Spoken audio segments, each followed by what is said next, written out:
All right, welcome everyone to our Seac meeting for December the 8th, 2025. Good evening, everyone. I will start us off this evening with our land acknowledgement of traditional territories. So the Simcoe County District School Board acknowledges that we are situated on the traditional land of the Anishinaabe people.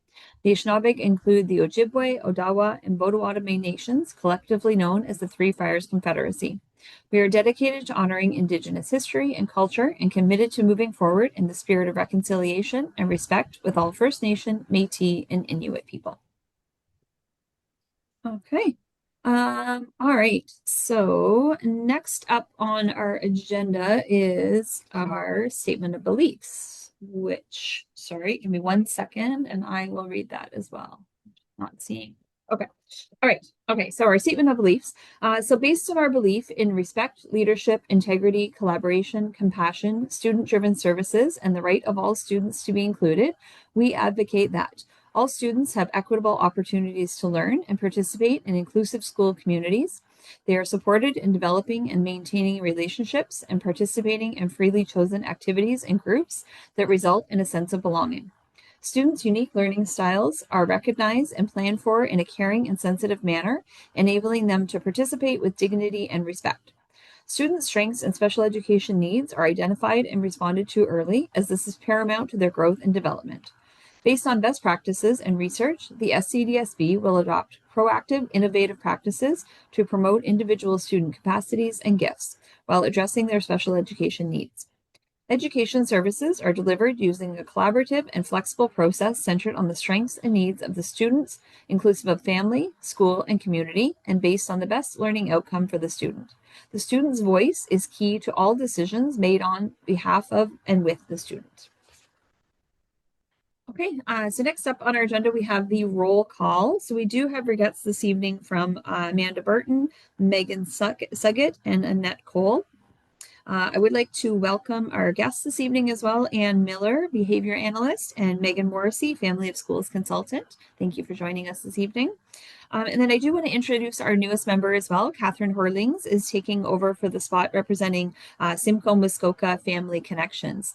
So Catherine, I don't want to put you on the spot, but if you would like a moment to introduce yourself, please feel free. Sure, thank you. So hi, I'm Catherine. I just started about a month ago at Simcoe Muskoka Family Connections, and I am currently in the education liaison role. And I'm liking it a lot so far, and I'm very grateful to be able to attend this meeting tonight. So thank you. Great, thank you very much. We look forward to having you and having your feedback on the committee. Thank you. Okay, so that takes us to the approval of the agenda, but if I can count correct, we are still short one for quorum. So we are going to skip over some of those things for now. We'll skip over our agenda and the approval of our minutes, declaration of conflict of interest. So that will take us to presentations. So we're going to start off our first presentation this evening, Seac A7A, transition planning. So we have little T's, Ann Miller, and Megan Morrissey. I'm sorry, is someone introducing you guys or should I come right to you? Okay, no one's jumping that they want to introduce you. So please feel free, introduce yourselves. Okay, sounds good. My name is Ann Miller. I'm one of six registered behavior analysts with the Simcoe County District School Board. And I'm here with my colleague Megan Morrissey. I'll let her introduce herself as well. I'm Megan Morrissey. I'm a special education consultant with Simcoe County District School Board, and my family of schools is Maple Ridge and Innisdale Family of Schools. I guess I should have said that too. I currently support Eastview Family of Schools, and I have Collingwood and Stainer Family Schools as well. Additionally, both Megan and I are a little bit under the weather tonight, so please bear with us as we try and make this as riveting as possible for all of you. Just if we suddenly trail off, just know it's because we're counting on the other one to fill in the blanks. Okay, I'm going to attempt to share my screen, I think, unless you want to, Megan. I can try. I feel like this is the part I always struggle.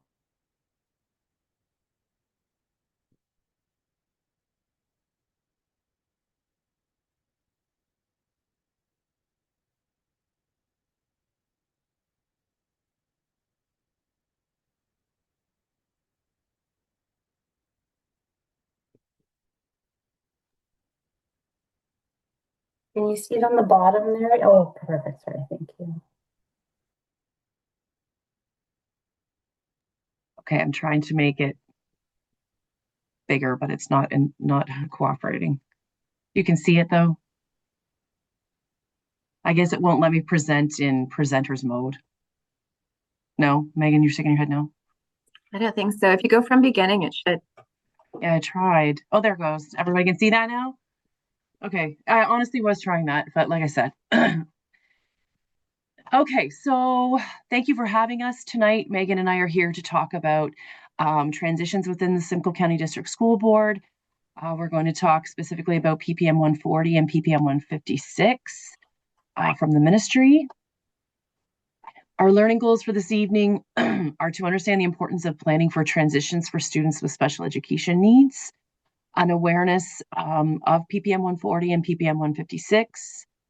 We're going to talk about some evidence-based strategies that can help support smooth transitions in Scdsb schools. And hopefully you will all develop an understanding of the practical tools used for classroom and school-wide implementation when it comes to supporting little T transitions specifically. We will talk about big T transitions as well, but the focus tonight is really on those day-to-day transitions. Okay, so in 2007, the ministry stated in PPM 140 that planning for transitions provides the foundations for successful transition experiences that help a student to learn to cope with change and adapt to a variety of settings. Transitions cannot be avoided, but helping a student to be prepared for and adjust to change and transition can help to reduce or avoid some of the anxiety and usual or inappropriate behaviors that they might cause. Okay, so this is our agenda. Different types of PPM 156, 140, types of transitions, the strategies to support, the importance of developing a plan, documentation. We'll talk about where that lives in the IEP, and some community supports that are available as well. And then we'll do a brief question and answer at the end. Okay. Transitions. Transitions are a natural part of all educational programs. We know that. In a student's day, they're expected to adjust to changes in teachers. They might have a supply staff, might get a new student in the class. There could be a change in the schedule. I think about, when all of a sudden there's a lockdown procedure or a fire drill. Those sorts of things occur frequently in our classrooms and can be disruptive to students' day. All children really struggle with those transitions, not just students with special education needs. But they can be particularly challenging for those who do have special education needs. And then I just found this sort of cute comic, but I don't want to change. Okay, so PPM 140 came out in 2007, and in that, from the ministry basically stated we must focus on transitions as part of utilizing applied behavior analysis in Ontario schools. In 2013, the ministry then released PPM 156, which is specific to transition planning and the importance of having a plan. So this is just a quote from that document that says, individualized transition plans that reflect the student's strengths and needs provide the foundation for successful transitional experiences that support the building of students' resiliency. Articulating student transition needs can also be a valuable component of developing an individual student profile. It is expected that the implementation of the requirements set out in this memorandum will result in continuity of programs and services for students with special education needs and will support improved student achievement and well-being. Okay, it also indicates in that PPM that transitions indicate change, and change can be difficult for many students, including students with an autism spectrum disorder. But as I said earlier, it really can be a challenge for many students. So this memorandum essentially outlines that a transition plan must be in place for all students who have an IEP. And Megan will speak to that more in the presentation about where that sort of lives in the IEP. 2007, PPM 140 was released. Every student in a school with a diagnosis of ASD must receive programming aligned with the principles of ABA and a comprehensive transition plan. So this is basically sort of what's expected of educators, that to ensure compliance, that the program's individualized. We use positive reinforcement, data is being collected and analyzed. We plan for the transfer or generalization of skills and for the transition between various activities and settings. I feel like I don't need to read this, but I will anyway. PPM 140. So some of the transitions that we are planning for are obviously through various activities and settings. Transition planning for further integration into the home classroom for those learners who might be in a county class. Our goal with students who get placed in a specialized classroom in Simcoe County, the plan is always a return to homeschool and always a return to that regular class placement. We might look at planning for larger group learning because some of those county classes have smaller group settings. The other thing that we really focus on is the planning for transition off of a preferred activity, what that can look like. And this is all discussed within the transition pages of the IEP. Okay, so the different types of transitions, you may know them as little t transitions. They're also known as micro transitions. These include day-to-day transitions such as entering and exiting the school, recess, moving from one activity to the next, or switching from one class to the next, going to the library, going to gym, those types of things. And then the other type of transition are big T transitions, known as macro. These might include larger transitions such as entry into school, the transition between grades, or from school to school, from elementary school to secondary, and secondary to post-secondary, or the transition into adulthood. Okay, so what we know is that planning should be outlined for both types of transitions, both little t and big T transitions, in order to provide structure and predictability and to support a decrease in anxiety and challenging behavior, which will promote a successful transition experience. And these are just some images. I won't read those out loud, but some examples of those big T transitions that I already covered. Okay, so some of the strategies that when Megan and I are going into school, and Mitch is here as well, these are some of the things, what we might do in order to support those micro transitions. So where possible, we try to increase predictability as much as possible. So in doing so, we might use a visual schedule where the student's day is sort of outlined so they know what's coming. If we're going to have a lockdown drill or a fire drill, we might even include that on the schedule so that they know that this is happening. Where possible, we might provide some choice in the student's day. The other big focus for students might be around functional communication training, teaching them, to be able to say, I need more time or more time, whatever, based on their skill set. Teaching calming strategies. So when we're transitioning off of a preferred activity, for example, such as technology, what's that transition going to look like? How can we support it? What kind of calming strategies can we do? Because we know it is hard to give up the things that we like. We might also teach self-monitoring. And then, of course, we're using positive reinforcement. Megan, do you have anything else to add? Okay, she's shaking her head no. Okay. The macro transitions. So these are some of the strategies to support that. Again, we might use social stories for those kiddos that are coming into school, or videos. Might show the classroom schedule, do school visits when we're transitioning between one school to the next. And then when the transition to adulthood, we might support the student in learning some functional life skills before they are expected to go out into the world. Okay, so preparing the student, some strategies for planning ahead could include priming. So giving notice. Priming basically is warning the student that the transition is imminent. We're priming about what we can do. Remember, when we go outside for recess, these are some of our recess options. We might use a calendar or an agenda saying, okay, remember on Thursdays, that Thursday is our library day, so we're going to go to library on Thursday. We might use some social narratives, which is a script, again, about what's appropriate behavior. For example, when we're in the library or when we're going outside, if we're feeling overwhelmed, what are some things that we can do to make ourselves feel calm? And then we want to have an opportunity for students to practice new skills and new routines as well. We might use a task analysis where we break down tasks to make it more achievable for the students. And again, the use of visual strategies. as well. Okay, so the other thing that's really important when we're thinking about transitions is the transition planning process. So when we're thinking about this, there are 3 areas that really should be addressed when developing a transition plan.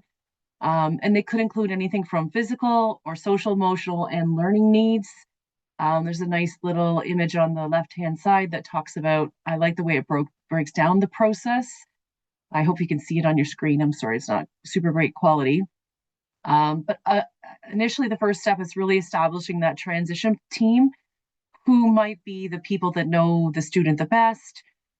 That's often obviously the guardian and the parents. They know their kids the best. What are some things that they know when they're taking their kids to a doctor's appointment, or they're taking them somewhere where, it's unfamiliar? What are some of the strategies that they use? That's really good information for school teams where possible. We can't always say we're going to go to McDonald's afterwards, but we might be able to, find something or pick out something, tease something out from the parent that could help us at school as well.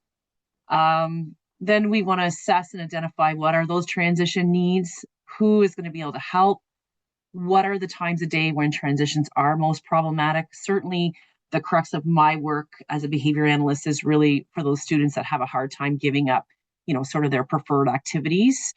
Uh, you know, that's just an example, but sort of looking for patterns in people, the time of day, activities, and the environment. That's a big, obviously, a lot of what my work is sort of assessing the environment to see, okay, what does the environment currently look like? How can we maybe manipulate the environment to make it so that the student can be more successful? When I say manipulate, I mean it in a positive way, of course.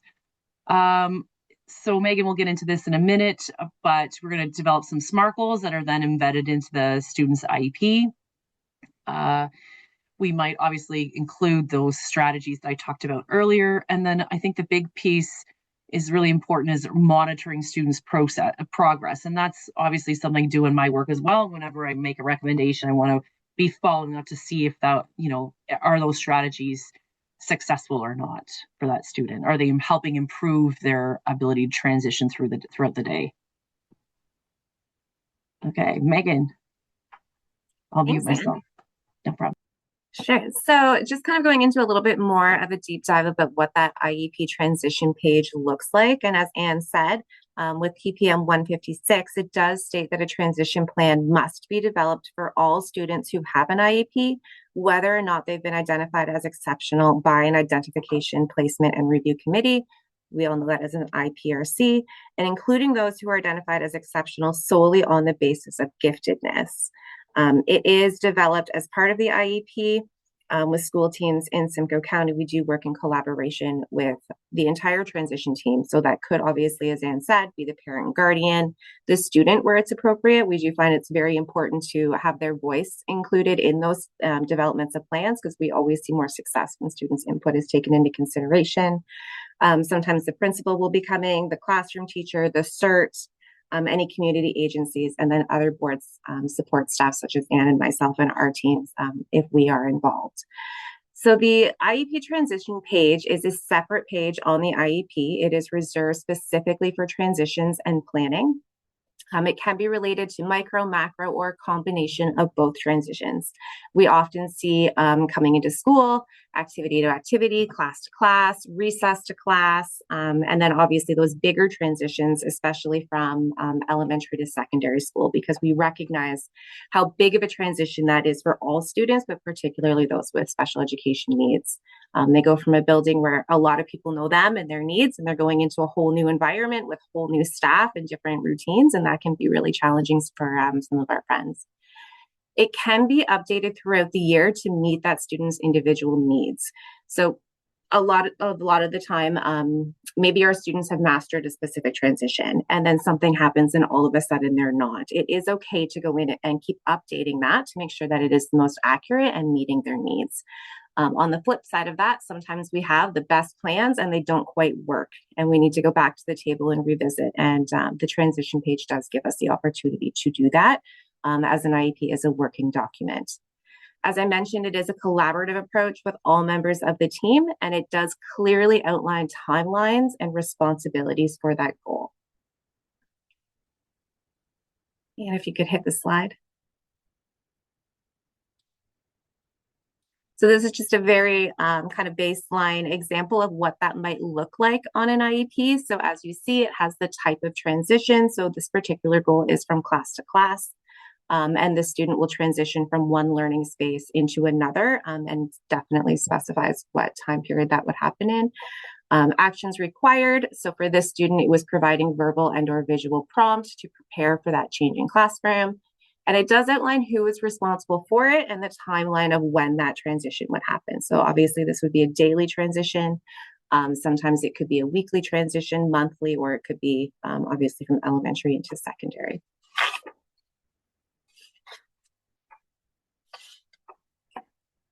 So we're very fortunate in Simcoe County District School Board that we have a bunch of very amazing community supports that we utilize and work very collaboratively with. And we do definitely bring those people to the table when it comes to transitions. Excuse me, we have our transition planning team. As we kind of went over the last slide, Connections for Students is a program that is in collaboration with the Canark Autism Services. Connections for Students is a school-based collaborative approach to improving transitions for school-age children and youth with autism. The service is offered to support a child's individualized needs through brief targeted consultative services that support the successful transition of a student with autism into and or within the school board system. It is a time limited and may range from 3 to 12 months. I know within my role, we work very closely with them often, and they're obviously an invaluable resource. We also have high needs transition OT and PT. So if we have a student that we've identified that they're going through a big transition and they might need additional support, whether that be through OT strategies or PT, that is something that we can utilize. We have an entire entry to school team, which we'll go into a little bit more on the next slide. And then new within the last couple of years, we do have transition special education facilitators that have joined our team. And they really are for if we have a high needs transition, it may be a resource that we can access. This could be going from a regular class into a county class, from a county class into a regular class. Or if we're anticipating that a transition could be kind of high needs and difficult, as long as we get approval through the principals of special education, we can also involve them in that process.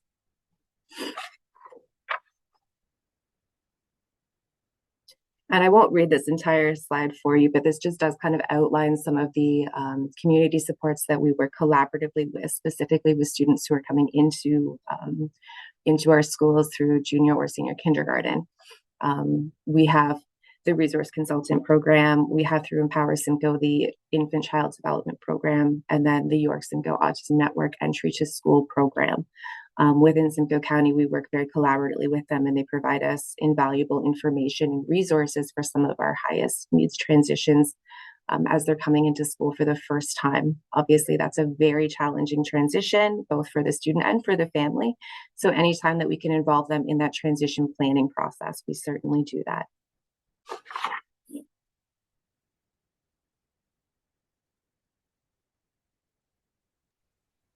Okay, that's the end of our presentation. Do you have any questions for either Megan or I?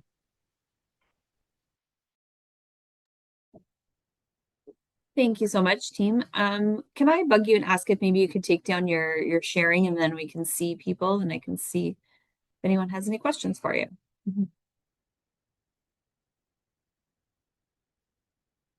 Thank you very much. Happy to do that.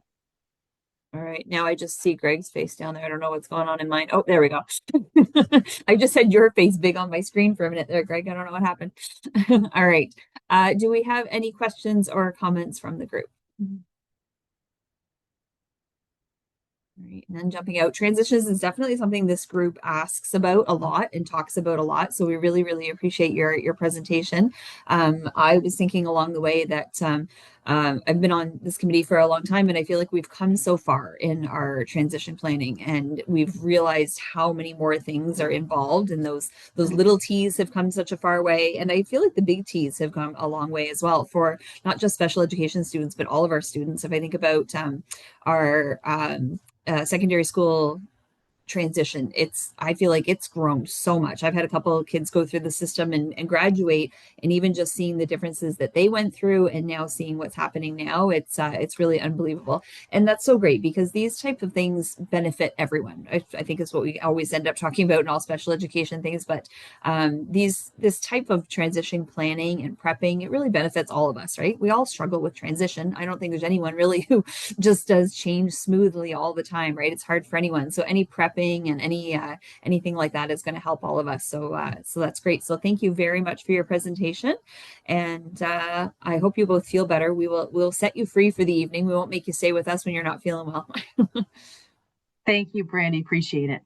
Thank you. All Have right. a good night, guys. You Take too. care. Thanks again for your time. Okay. All right. So next up on our agenda, that takes us to Seac A7B, so modified days. And for that, we have Principal Maxwell.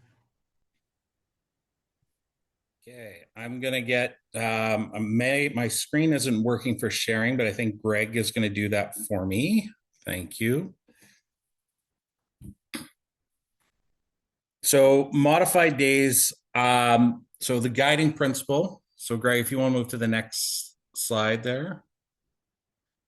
So the Simcoe County District School Board is committed to fostering inclusive school communities where all students have equitable opportunities to learn, participate, and develop a sense of belonging.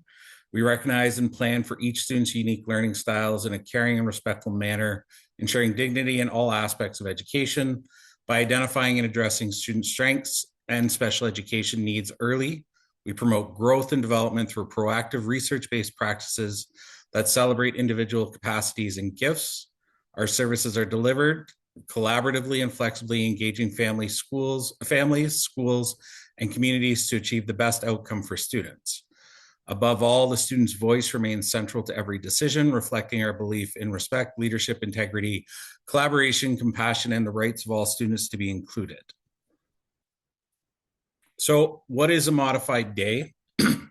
Modified day is a short-term individualized adjustment to a student's daily or weekly schedule.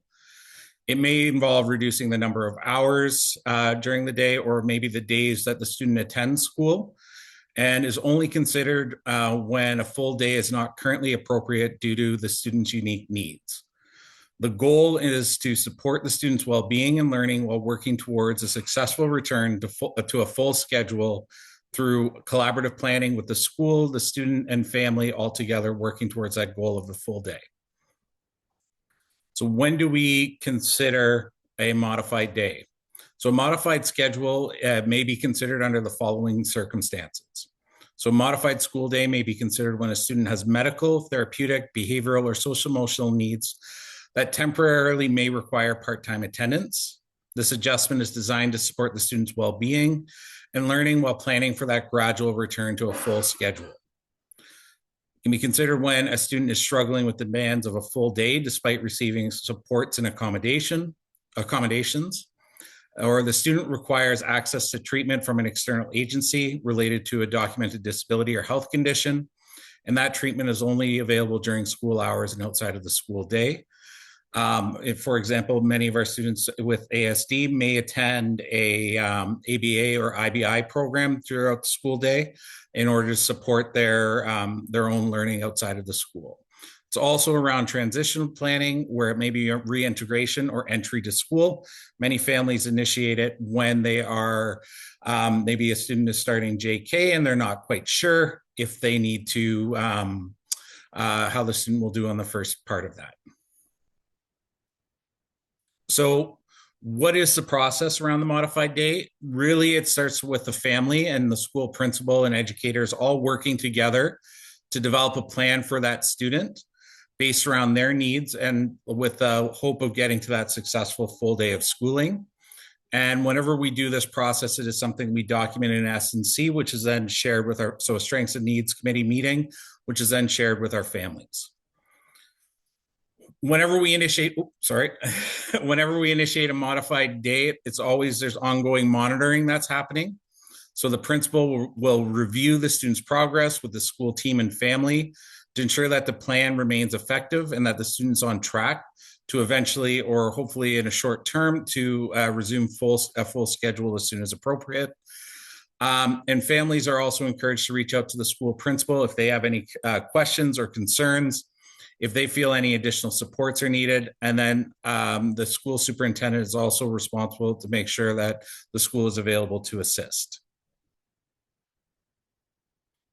So once a modified schedule is deemed appropriate, so the school principal or designate, maybe the vice principal, will connect with the school's superintendent for that ultimate approval.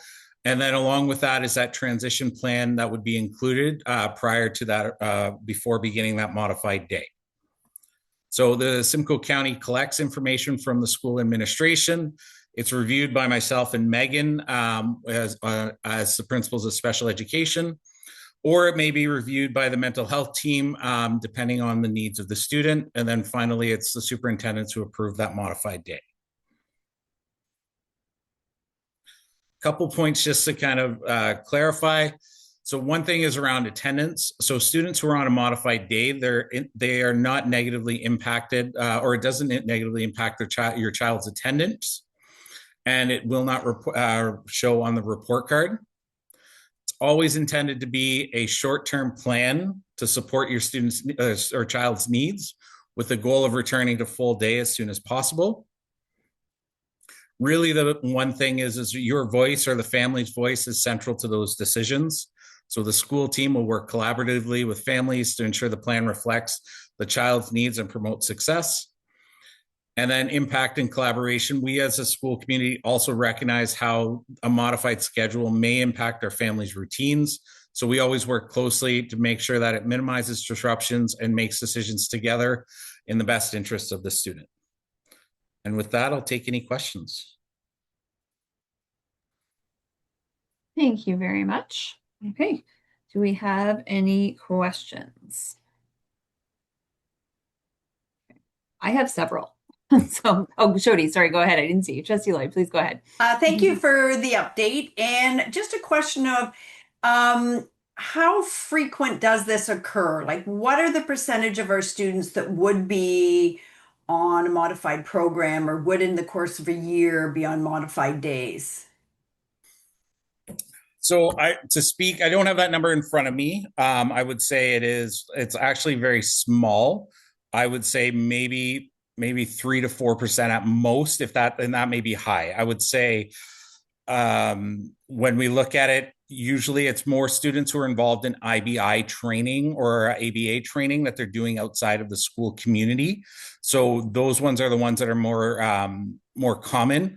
It's not as common in a secondary school piece because a lot of times a student may have a spare on their timetable, or they may be working through like co-op programming or something in that regard in order to kind of, or it may be a short-term modification for the student as they're getting ready to integrate into school.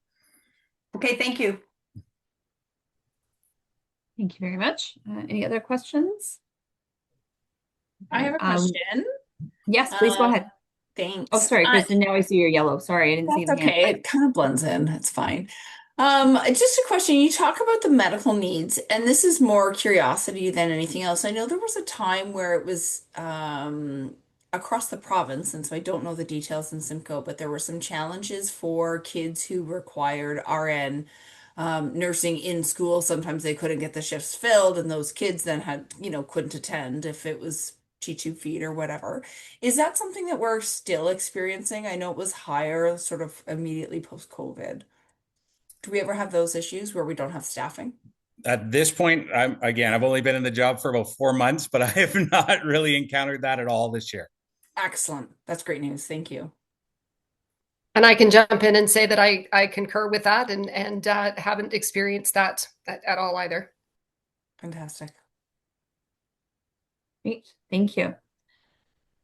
Oh, Kevin, I see you're here. Welcome, welcome. We're just talking modified days. If you have any questions. I do actually. We discussed this earlier. The main thing that I'm concerned is tracking these modified days, finding a way of knowing what's going on. Because there's a lot of them. I mean, you say 3% sounds high, but I mean, I run across them. At least I run across one a week. that I get information about a modified day of some sort. So to me, that's what, 40 of them a year I see. I'm not against them necessarily, but we really need to find a way to track how many we have, whether we're getting better at keeping kids in school, whether we're not, and how long they're staying on modified days. Because I've seen kids that are on modified days because we don't have the supports that stay there for almost the entire year.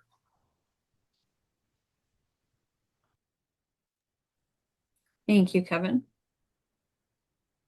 So, like Superintendent Jacobs, do you want to take that one? Sure, I can jump in. So there is a form that was created for the modified day, and it does go to principals of special education and ultimately the area superintendent. So we can get a report that shows the actual number that have gone through that process, and we have communicated it more than once that you are to use the form for tracking purposes, because I am aware that there has been some informal arrangements that we can't track. And I know that you've raised that before as a concern. So they are supposed to use the form.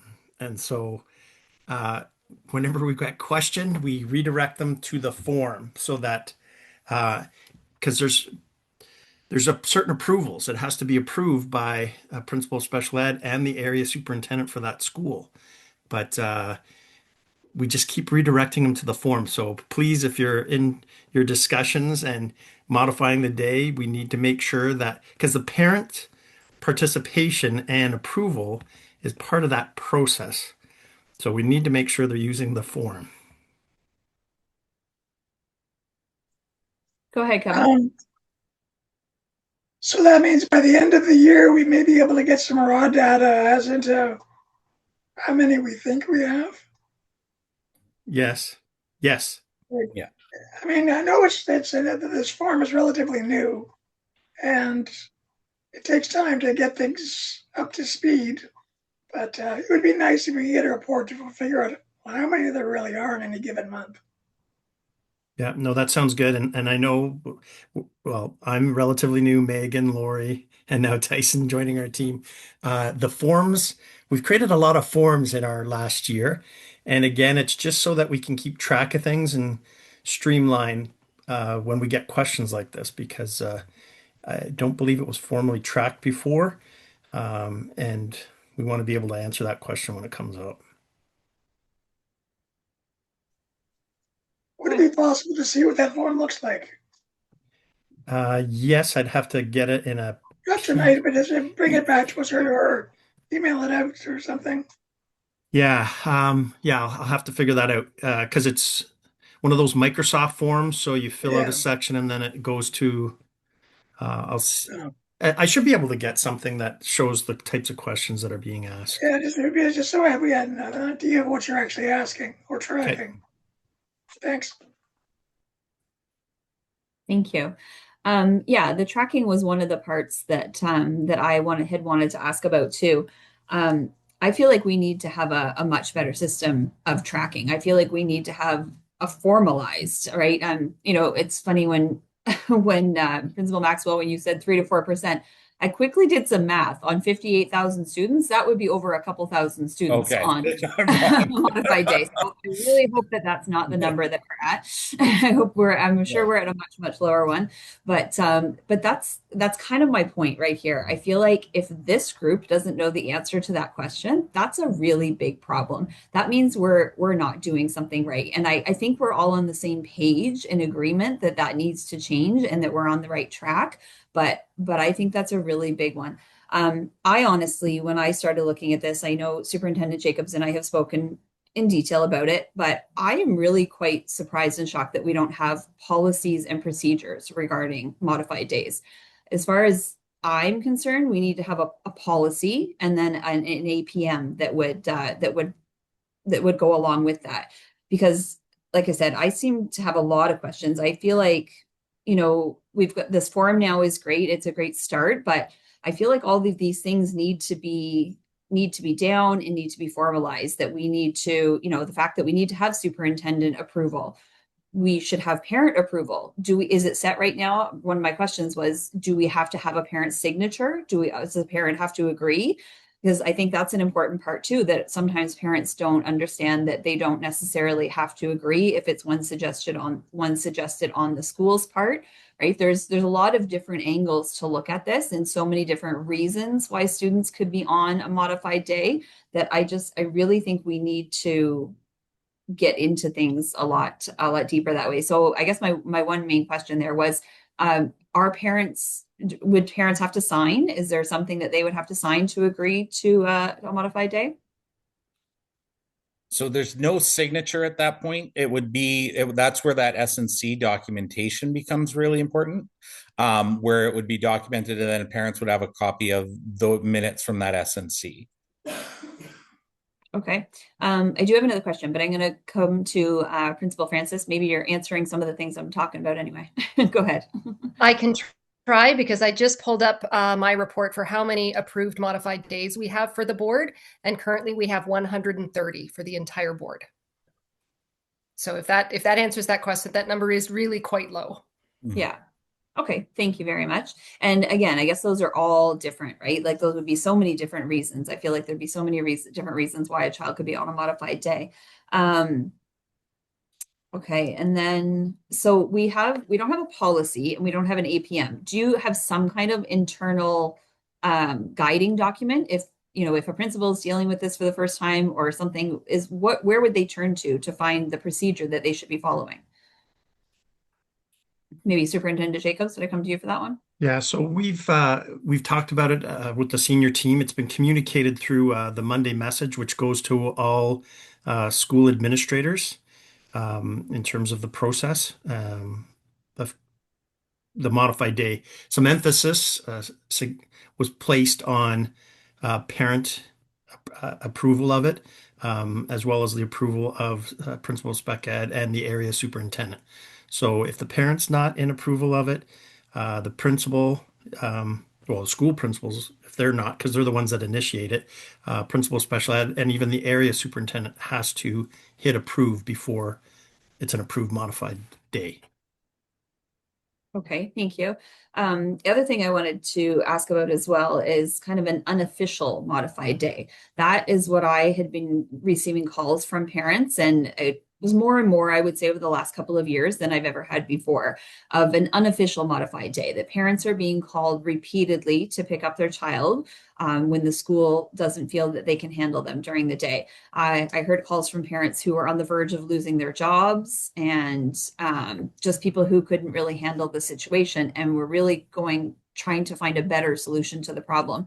And again, that's where I feel like a more formalized process is really going to keep us on better track that way. So I guess Superintendent Jacobs, I'll ask you, what would your response to be to that when I'm hearing from people about these unofficial modified days?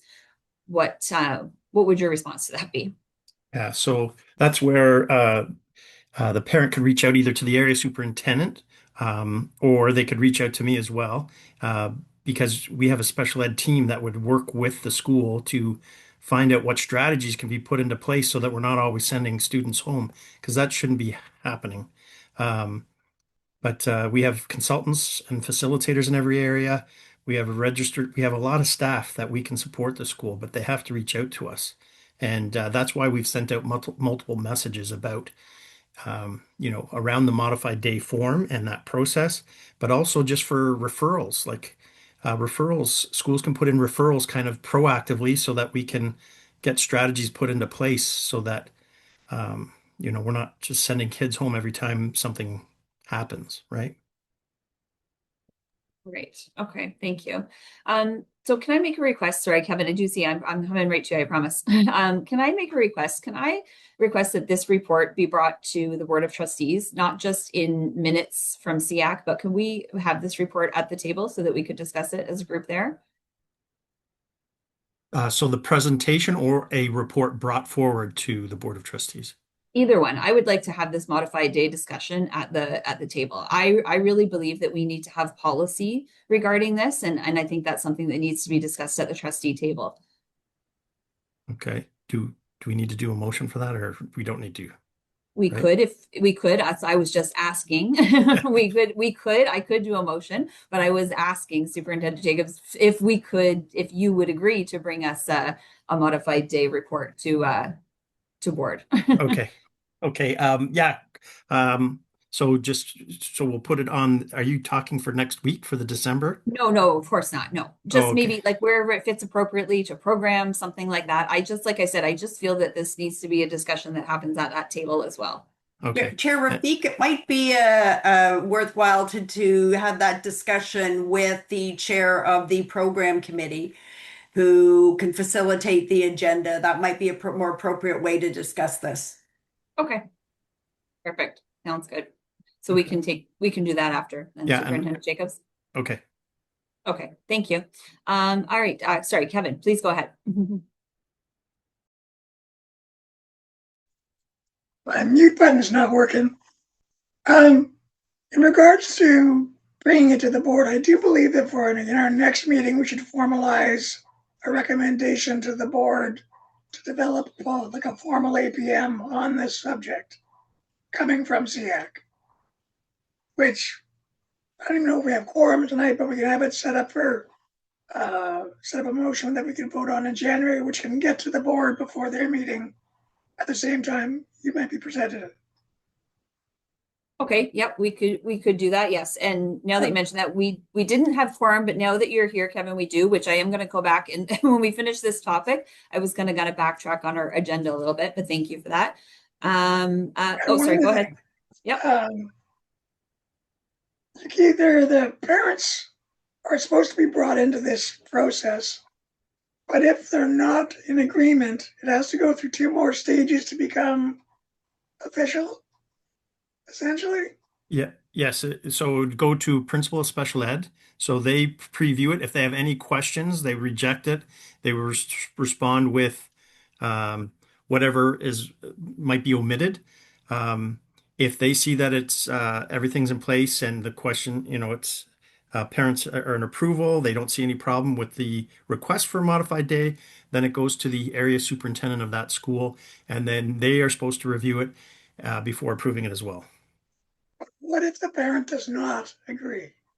Then it doesn't go forward. It's not supposed to go forward then. Yeah. Okay, because it does go forward on a regular basis. Yeah. And that's why we really need an APM, because at that point it becomes an exclusion, right? And I'm not saying you don't need to do it, but it also needs to be tracked. Right. Right. So that's just, okay, that's it. That's all. Okay. Thank you. Trustee Lloyd? Oh, you're muted still, Jody. Just a point of clarification for Kevin. Trustees do not direct APMs. That's a staff. Trustees can direct policy, but not APMs. And so the other question I had was, wouldn't it be appropriate, Superintendent Jacobs, to maybe address this in our special education plan? As to how these work, how they're to be handled. And then, with the discussion with staff, if an APM is required, because it is important, and it is very important that all schools follow the process. And so I'm just wondering if that might be something we want to identify to include in the special education plan, and then, bring forward the required supporting documents, whether, it requires a policy or an APM. Because, in my involvement on these, there's a lot of different circumstances with respect to some of these. I've had a couple in my area recently, but they're for, very complicated reasons. So I'm just wondering if it might be a way to handle it moving forward. We can definitely do that. We revise that plan annually, so that's something we could put in there as well.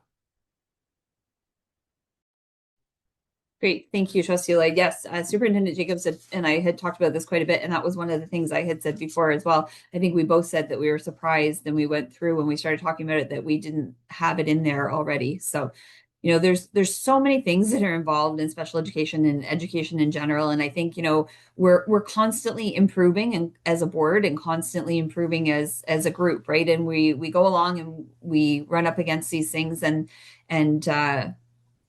when we start to hear more about things, that's when the time comes to kind of have that conversation to bring it all together. But yes, okay. So it sounds like we have a path forward. Any other questions or comments on modified days at this point? Okay, not seeing any. Thank you very much. Okay, all right. So I'm going to kind of backtrack on our agenda a little bit. We do have quorum now. Sorry, I'm just going to double check. We are 1, 2. Yes, we still do, right? 3, 4, 5. Yes. Okay. So, oh no, are we still one short? Sorry, Lori, are we one short? Or are we good now? We definitely need 6, and we have yourself, Trustee Lloyd, 2. 6. Oh, we're good. Yes, we're 6. 6, yep. Okay, I just can't count. That's all. Thank you very much, Lori. Okay, all right. So I am going to backtrack a little bit, everyone, if you bear with me for a moment. So I am looking for a motion at this time to approve the agenda as printed this evening. Do I have a mover for that? Kevin, thank you very much. Do I have a seconder? Trustee Lloyd, thank you. All those in favor? And that carries. Thank you very much. All right. So next, I would be looking to approve the minutes of our previous Seac meeting. They were included in your package. Did we have any questions or comments on the minutes? Okay, then I would be looking for a mover to approve the minutes. Do I have a mover this evening, Kevin? Thank you very much. Seconded by Kristen. Thank you. All those in favor? And that carries. Okay, thank you very much. All right, and then did we have any declaration of conflict of interest this evening? Not seeing any. Good. Okay, there we go. Done that part. Thank you very much, everyone. All right, so back to our agenda. So that finishes up. That takes us to, we have no items for decision. That takes us to C, items for information. So we have no follow-up from previous meetings. So staff reports. So Seac C2A, specialized classes overview with Superintendent Jacobs. All right. Thank you. So at present, approximately 1,511 elementary students and 540 secondary students are placed in partially integrated special education classrooms. In addition, we have 16 students participating in the secondary transition program, which runs out of Innisdale and Bradford Secondary. And we have approximately 30 students enrolled in our care and treatment education programs, which are our partnership programs with Mackenzie Health, Canark, as well. So these students require supports beyond what can be provided in regular classrooms, even with accommodations and resource assistance. So specialized classes are strategically located across the board to provide regional access. So they typically feature low student to teacher ratios for intensive support, specialized staff, including special ed resource teachers and educational assistants. And in the case of the care and treatment programs, we also have clinicians from the different programs for Canark and Mackenzie Health. And then, of course, the individual education plans are tailored to each student's strengths and needs. So the types of programs that we offer, so all our elementary schools and secondary provide learning centers. So that's for intensive literacy and numeracy for 51% or more of the day. And the class size maximum is 16. So we have 11 social skills classes across the board, which is focused on developing positive social skills for students with average to above average cognitive ability. And those classes are set at a maximum of 8. We have currently 11 gifted classes, which provides enrichment and extension activities for gifted learners. And again, that class size is for 25 students. We have 15 developmental skills classes. Again, this is all elementary.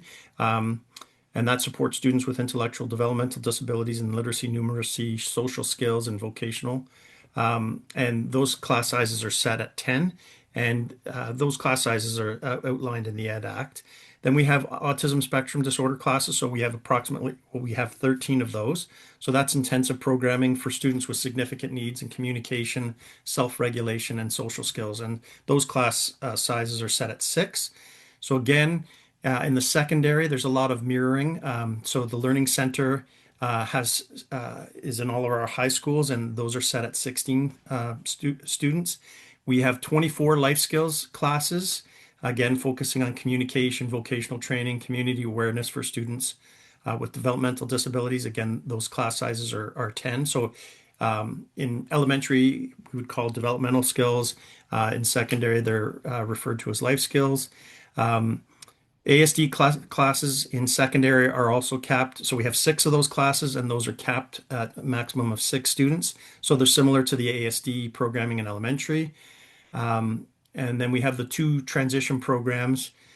So students from 18 to 21, and those also run with a maximum of 10. And then we have an intensive support program. We have 2 of those classes currently. That's partial integration with explicit instruction and alternative curriculum areas to support credit achievement, and those class maximums are 16.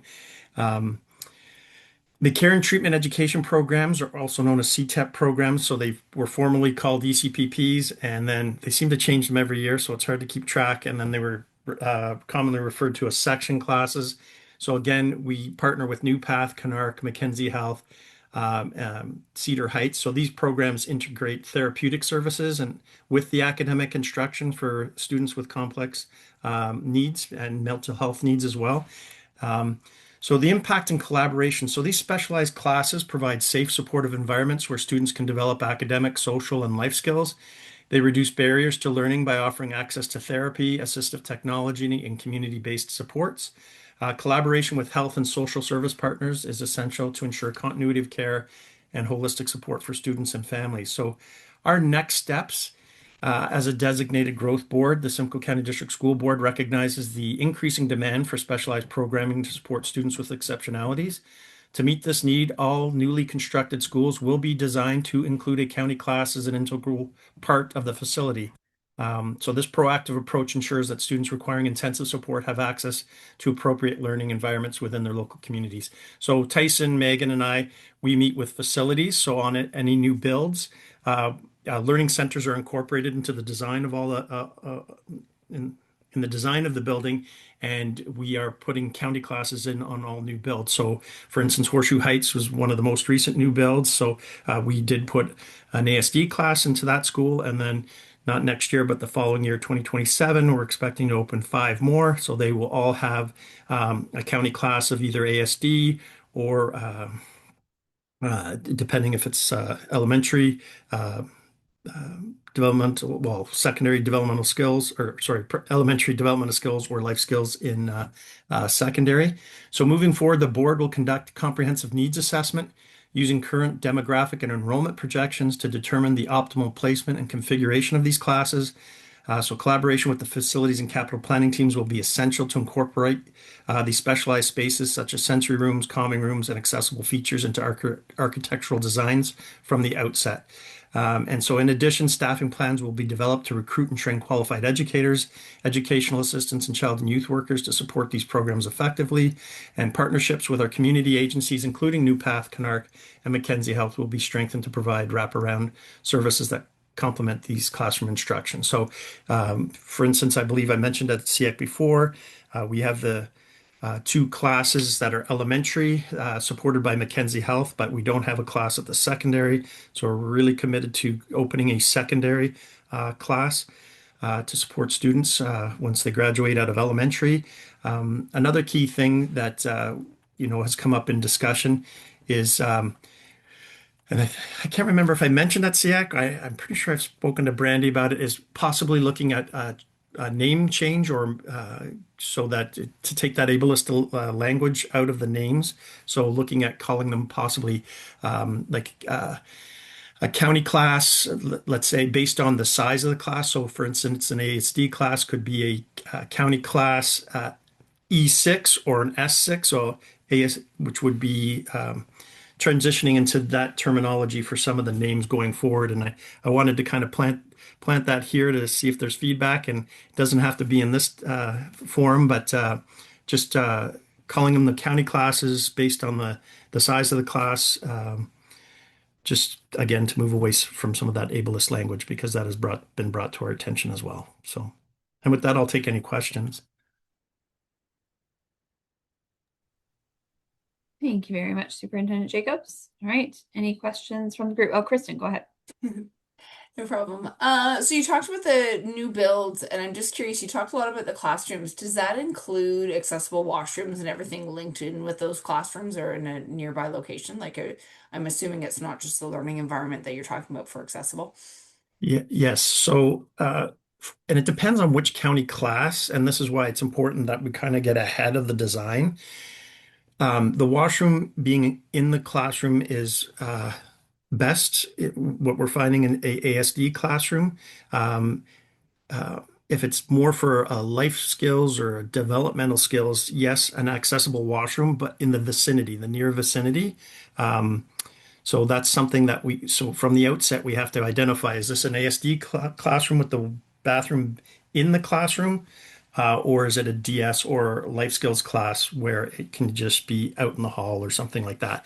But the calming rooms are in the rooms for DS, so developmental skills, life skills, and ASD, as well as sensory. It's just the washroom that's been kind of problematic in some of the designs that have been shown to us. So.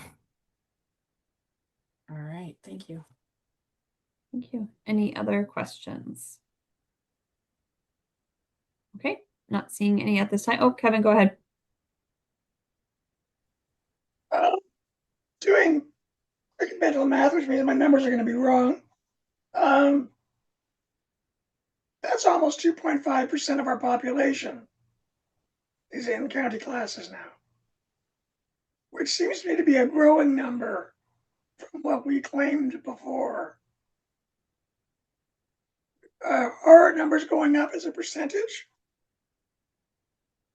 The numbers have definitely been going up. I'd have to get my calculator out right now just to kind of calculate that.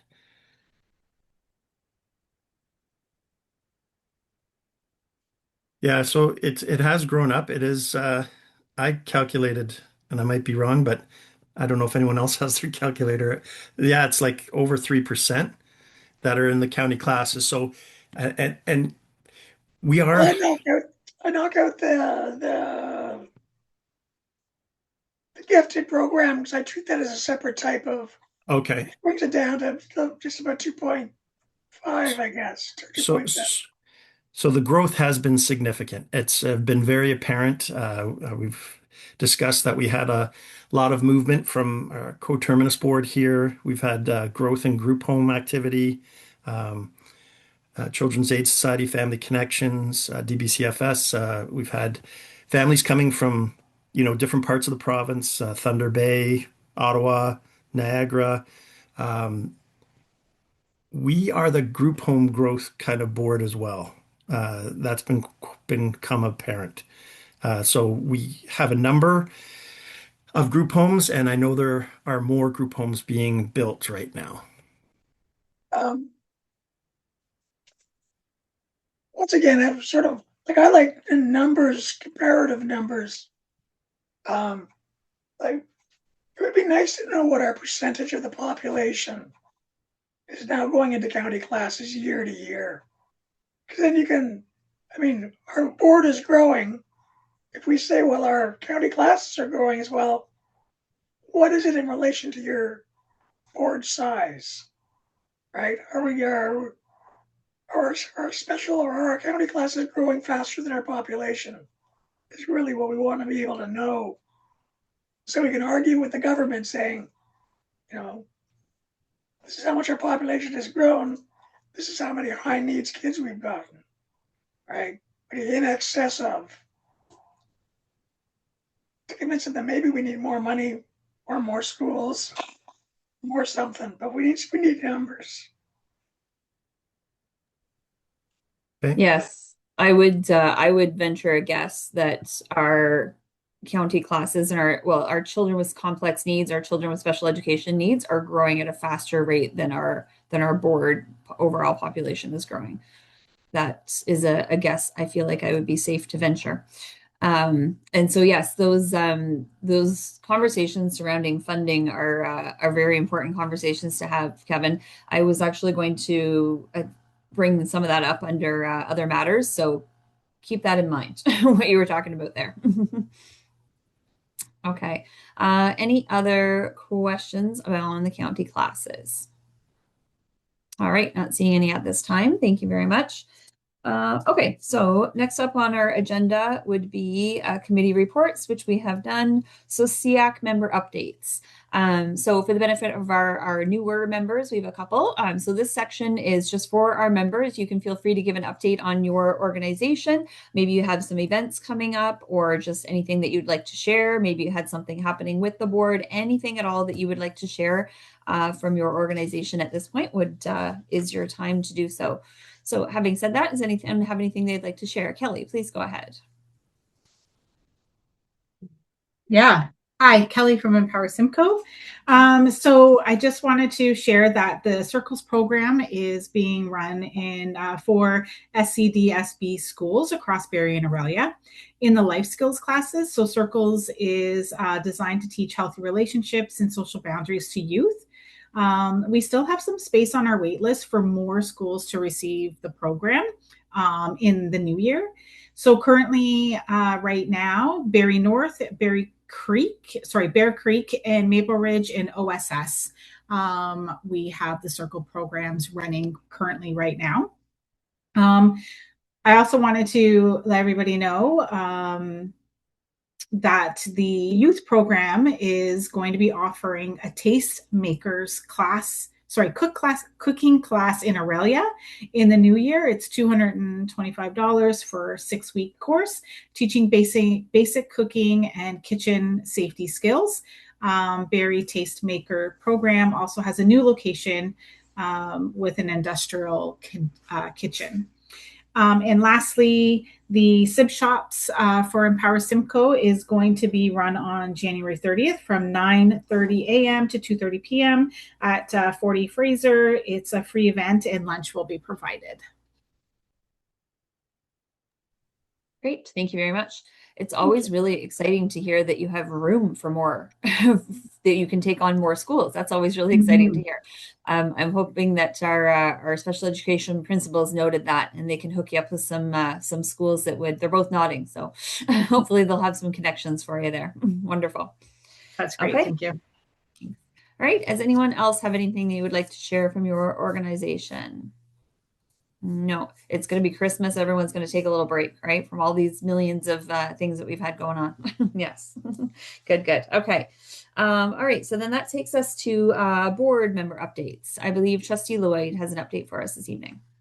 I do. And first, I would like to share with everyone that Trustee Brandy Rafiq was elected recently at our organizational board meeting as chair of the board. It was my pleasure to nominate her, and she was elected chair of the board for the next year. So congratulations, Brandy. The Seac letter to the ministry with respect to our concerns on Bill 33 was passed and has been sent to the ministry. And the other thing of interest to this group is the ministry normally releases EQUAO scores in September or October for boards and for parents. And this minister had delayed the releasing of those. They have just been released to boards. We as a board of trustees have not had the opportunity to review this with staff yet.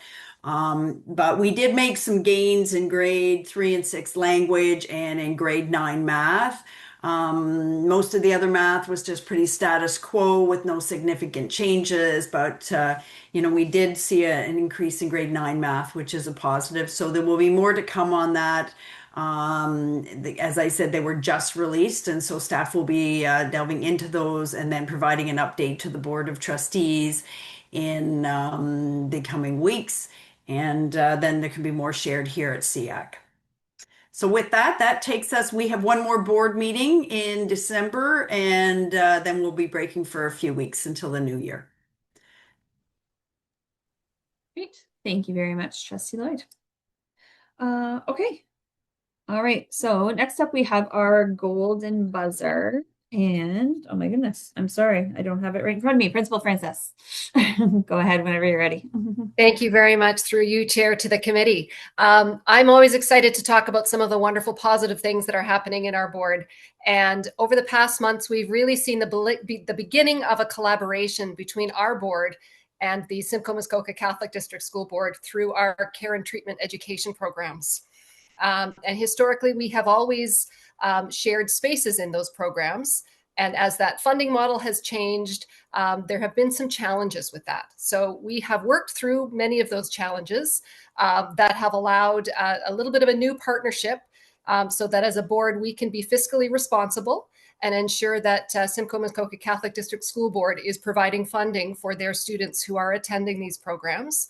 That allows us to provide that consistent, high quality programming for all students. And this collaboration then isn't just about, our system or the fiscal responsibility. It's also about the students and the families in our region. And that's really wonderful to see, so that we can ensure that all students in the region can at least be considered for these care and treatment education programs where we see there is a real need for these. And those who are already receiving those supports can continue in those placements. So looking ahead, we know that as we've spoken about tonight, those regional needs keep evolving. We see the complexity of the students who are coming to Simcoe County, and we're really committed to working to meet those needs. And we will be meeting with our coterminous board with their special education leadership team to talk about best practices as they work towards a new special education model. We'll discuss how to advocate for our regional needs with various ministries about those growing needs in our area. And we'll talk about aligning resources in this region so we can ensure that there's equitable access for students who live here. So, all of that, of course, comes from, that idea of, the needs of the students drive what we do. And so I think it's very good news indeed to share that there's some collaboration happening in that regard. Thank you. That's wonderful to hear. Thank you very much, Principal Francis. Excellent. Okay. All right. So on our agenda, we have no correspondence this evening. So next would be other matters. So again, we have a couple of newer members. So just for your benefit, other matters, if you have anything at all that you would like to discuss with the group, or any thing you'd like to share, or any question that you have that it just hasn't seemed appropriate up until now would be the time. So just anything that you might have to ask or want to talk about. So having said that, does anyone have anything for other matters? Okay, not seeing a bunch of hands shoot up. So I did have one thing that I wanted to bring up. So a couple of years ago, around this time of year, Seac wrote a letter to the Ministry of Education discussing some concerns we had around funding models and some different concerns we had with funding. All the conversations that we've had, it's happened quite a few times this evening, all the conversations that we have come back to funding. They come back to that we wish we had more money in every area that there was, right? So we could have more people, more supports, and more things that we could do to support our students. So I do think it would be an appropriate time of year to send another similar letter if the committee would be so inclined, to the Minister of Education. It is that time of year where they are getting prepared for next year. They're getting prepared for 26, 27. It's scary to say those things already, that it could be that far, but they're getting prepared for 26, 27. Those technical papers would be coming out to the boards in the early spring. So they're getting ready right now. So really now is the good time for us to be talking about our concerns. So I was looking back at that letter in 2023 and things that we had asked for, and some of the things have been addressed over the years, not necessarily changed, but they have been addressed. The census is a big one. Boards for a very, very long time were working off of 2006 census data. So being 2025, I'm sure you can all agree that our county has changed a great deal since then. I know there were some changes made in the previous years, which I will admit I don't completely remember how it is because it was a rolling of the new census data. But I know even when we were totally caught up with the new census data, it was still going to put us like 9 years behind or something like that. So, I mean, I think all of us, if we think about pre-COVID in Simcoe County and post-COVID in Simcoe County, it is a completely different place, right? The makeup of our county shifted greatly. And so we really need to be working off current data. We can't make good decisions for our students and our staff if we don't have accurate data. So I do think that is an area that we could be advocating more with the ministry as well, because it does affect us so greatly.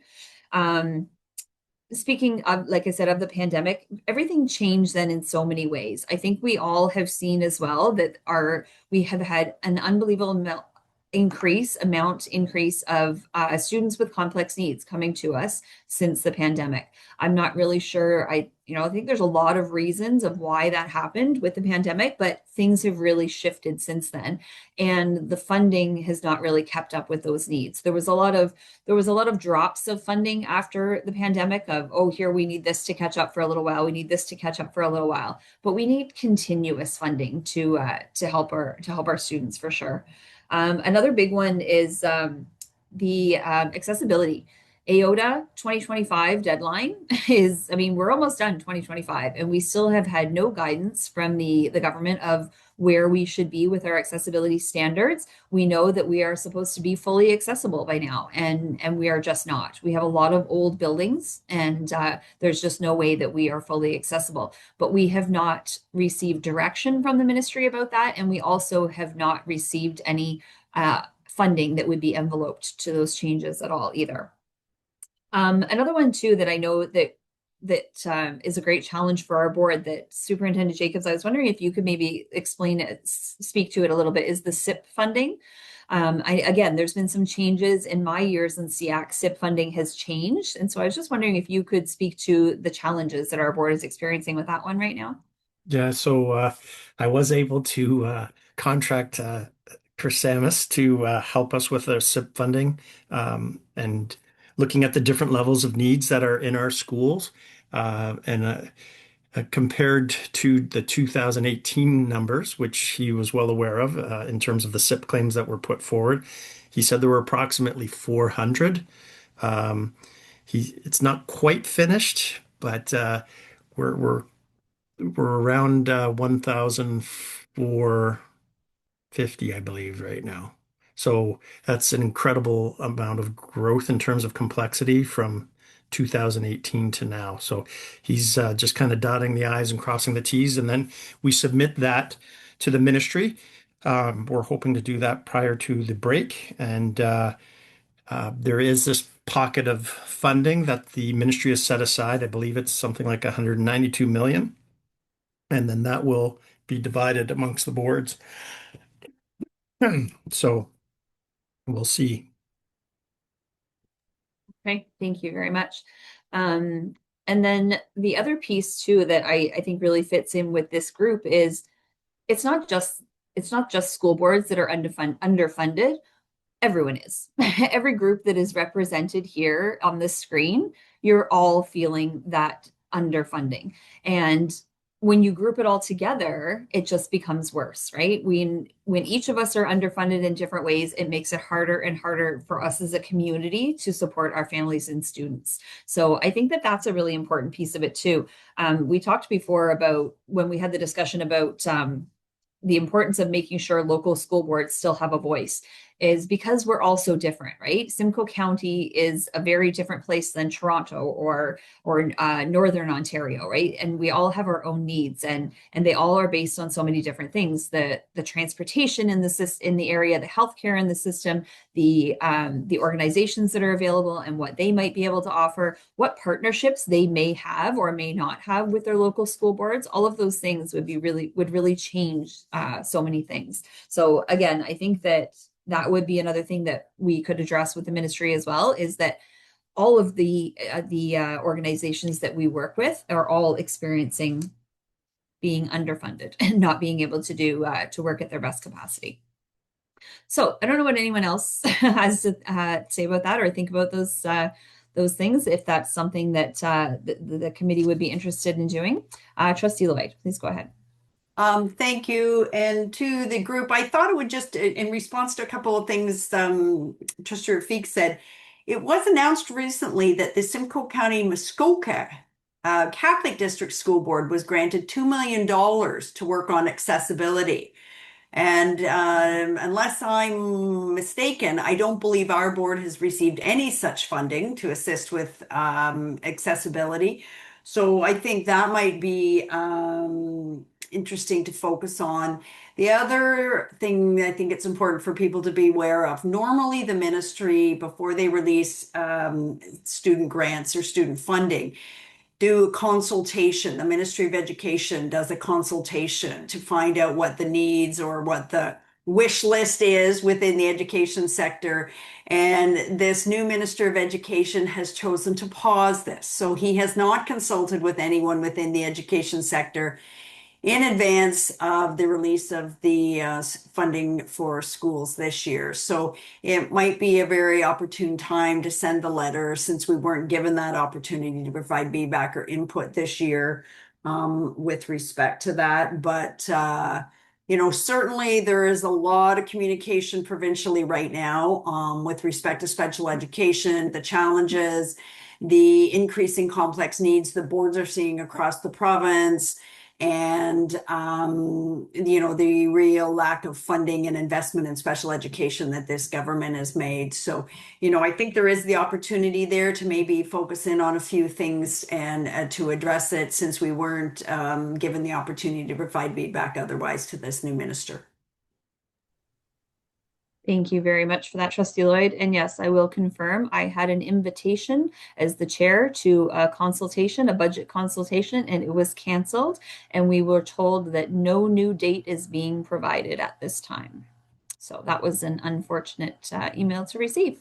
And I think that was the consultation on provincial budgets, but the Ministry of Education normally does a consultation as well. And they're not doing that this year. So trustee associations, the 4 trustee associations in the province, were not allowed to provide feedback, nor were specific boards. So I think, this might be an opportune way to do that.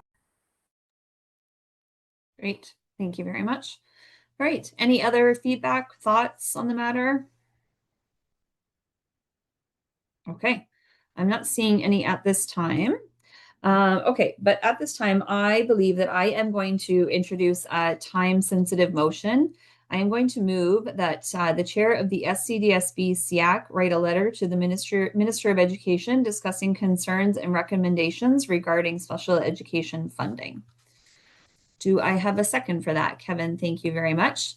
Any questions or comments on that before we move forward? Okay, so then I would call the question. All those in favor, and because it will be a vote that I need to count, if you could kind of put your hand up for a moment if you're in favor or not, and hold it there for a moment, I would appreciate that, please. So all those in favor?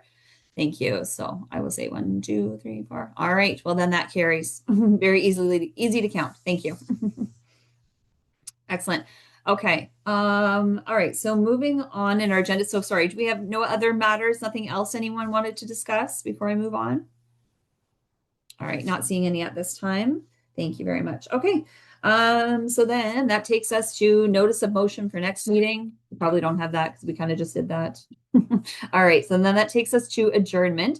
Sorry, before we adjourn, I will say, so as a committee, this is our last meeting. We're a 4-year term as Seac, but we do our elections every January. So this is the last our last meeting of this particular term with Kevin and I as your chair and vice chair. We have both. I know Kevin says this all the time, so I know he won't mind me saying. Kevin and I have been in these roles for a very, very long time, and we just wanted to say we are always very open to anyone else that would like to take on these roles.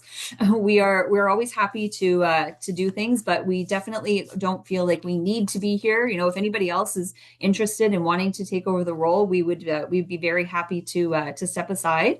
And I don't mean that that I don't love being here. I do. I think you all know that. but we would also be very happy for anyone else who wanted to take on the role. And I will say as myself as well, I am here. I know we've discussed it on and off. I was here as a volunteer before. Now I'm here as a trustee, and I am your chair as a trustee. And some conflicts of interest could come up there sometimes. And then we have talked about as well that the Minister of Education has said that he may be getting rid of trustees. I believe his most recent line was in one pen or in one signature, and he could get rid of all of us in one fell swoop. His most recent line in the media. So honestly, what I would hate is for you to one week show up and you no longer have trustees, and you also no longer have your chair. So what I would really like to see is the committee to be able to continue running smoothly. So in January, if anybody else would like to take on the role, please feel free to put up your hand. I'll be happy to nominate you. All right. Having said that, I guess I would be looking for a motion to adjourn. Anyone? Trustee Lloyd, seconded by Kristen. Thank you very much. All those in favor? And we are adjourned. Have a great evening, everyone. So we will be back. Have a great holiday season. I'm sorry I didn't say that earlier. I hope everyone whatever you may be celebrating or not celebrating, I hope you have some time to relax, a bit of time off and some time with your family and just some rejuvenating time. So we will be back here. Oh my goodness, I don't have the date. Sorry, January 12th. We'll be back here on Monday, January the 12th. We will see you then.